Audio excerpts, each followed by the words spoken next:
What's up, everyone? Welcome into Dodger Heads, presented by DodgerBlue.com, your home for the 2020 World Series champion Los Angeles Dodgers. And we're here because we've got some breaking news this morning. Joc Pederson has signed a one-year, $7 million deal with the Chicago Cubs. This came on the heels of some rumors earlier in the week that maybe the Giants, maybe the Braves were in pursuit. And this isn't a huge surprise to see him go if you've been tracking this, but it still is hard when you consider how integral Joc has been to the run that the Dodgers are on. The 28-year-old made his debut in 2014. He's played 750 games, just about 130 home runs, and OPS over 800. And so as I thought about Pederson leaving, I asked my friend Matt if he'd come in, and we could do a little countdown of Joc's best moments from our perspective as Dodger fans. And I'm sure we're missing some, so you can let us know in the comments below. But we did our best. And so, Matt, I'll let you start. We're going to go in reverse order from 5 to 1. But start us off with the piece of Joc's career that didn't make our top 5. This is kind of the honorable mention, but we really both felt this was worth mentioning. Yeah, kind of early on, he was, 3 weeks into being called up in September 2014. The Dodgers were on a road trip. They were coincidentally, obviously now playing the Cubs at Wrigley Field. And Joc and Adam Liebertor and famed clubhouse manager Mitch Poole, mainly the players, obviously, the rookies, were tasked with going on a coffee run to get Starbucks in full uniform. I forget if the story is the Starbucks was either across the street or down the block. It was in the vicinity, but they were dressed in full uniform, went to pick up the Starbucks order, brought it back for all the players. Joc was a good sport about it. He posted on, I believe it was either Instagram or Twitter, maybe both at the time, just kind of, acknowledging that he had to do the coffee duty. And another that we kind of also discussed that we're placing here was his reaction to Kike, who obviously is left the team this offseason as well to sign with the Red Sox.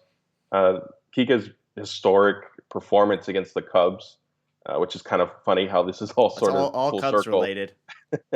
Kike had his 3 home runs. Joc was in the dugout, and he was probably celebrating.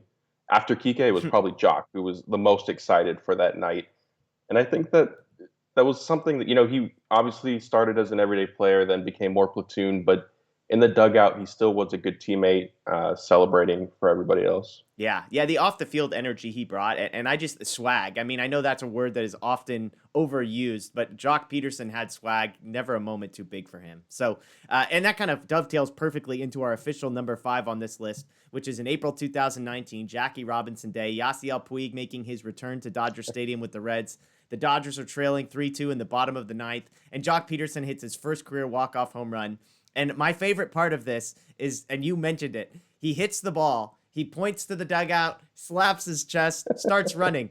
The ball didn't even make it to the bleachers. It cleared the fence by about 3 feet. Joc Pederson was 3 feet away from looking like the biggest idiot. Instead, it's the number 5 most memorable moment, a walk-off home run on Jackie Robinson Day. So shout out to Joc Pederson for his first career walk-off home run. Our number 5 moment, April 2019.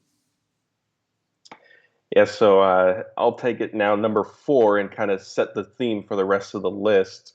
We're going to go all the way back to Game 5 of the 2020 World Series, if you guys can remember that far back. Joc is facing glass now. He hits a home run, runs around the bases, crosses home plate, gets to the dugout, yells, they don't want that smoke.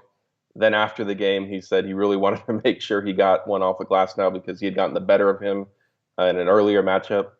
And it kind of, as you'll see with the rest as we go through the rest of the list, there's a lot of playoff moments. And, Joctober was really born a few years ago. And like you said, his swag, I think there was also a clutchness to him. Yeah, absolutely. And that ended up, as we were saying, that ended up being the run that put them ahead. They win that game 4-2. He hits the home run that gives them a 3-0 lead at the time. Number 3 maybe surprises some people. Other people might think this deserves to be number 1. This is the least important one on the list, but for me, it's the most memorable. 2019 Home Run Derby. Joc Pederson dispatches Alex Bregman in the first round. That doesn't hurt. Nice to see an Astro losing in something. Second round, he gets matched up with Vlad Guerrero in what I would say is probably one of the greatest home run derby moments of all time, if not the greatest.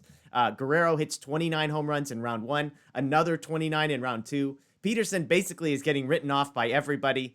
He had only hit 21 in the first round. Well, he gets to 29 himself. There was some sketchy video, if I remember right, about whether Joc Pederson actually got to 30 and ESPN was counting him out, which adds to the intrigue. They go into a playoff. Vlad hits 8. Joc ties him again at the buzzer. They go into a 3-swing swing off. Vlad gets 1. Joc gets 1. They go into another swing off. Vlad gets 2. Joc gets 1. It was a great moment, and I learned this today. Joc has the career record for most home runs in home run derby history. He has 99 home run derby home runs. Todd Frazier and Vlad Guerrero have 91. Vlad did 91 in 1 year, to be fair, so it's a little bit unfair. But the 2019 home run derby is number 3 on our list. Yeah, that was a great moment. The Dodgers don't have a great track record in the home run derby, No. and even though Joc lost, like you said, just kind of the back and forth and how exciting that was. He kind of he lives for those kind of moments, and especially when it comes to home runs. I mean, Yeah. as you'll continue to see. Yeah. So next is Game 5 of the 2016 NLDS.